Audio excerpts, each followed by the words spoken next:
বন্ধুরা, আজকে বীর খাবে পাস্তা, তাই জন্য দেখো প্রথমে দোকান থেকে আমি পাস্তা নিয়ে এসেছি। আর এইদিকে দেখো গ্যাসে আমি হাঁড়িতে জল বসিয়ে দিয়েছি, জল গরম হবে তারপর পাস্তাটা এর মধ্যে দিয়ে দেবো। আর এই যে দেখো বীর এখানে রান্নাঘরের বাইরে দাঁড়িয়ে অপেক্ষা করছে যে কখন পাস্তাটা রেডি হবে। আর বীর কিন্তু পাস্তাকে ম্যাগি বলে, মানে বড় ম্যাগি, ও ভাবে এটা ম্যাগি একটু বড় বড় সাইজের, তাই না বীর? জলটা এখন ফুটে গেছে, এখন এর মধ্যে দিয়ে দেবো নুন,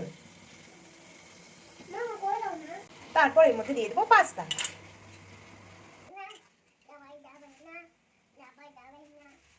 এই যে দেখো পাস্তাগুলো কিন্তু সেদ্ধ করা হয়ে গেছে, আর সেদ্ধ করার সময় আমি একটু হলুদ দিয়েছিলাম, তাই পাস্তাগুলো কিন্তু হলুদ কালারের হয়েছে।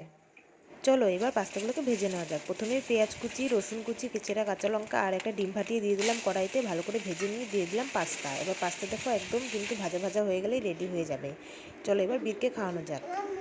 সবাইকে টাটা বলে দাও। চলো এবার আমি খেয়ে দেখি।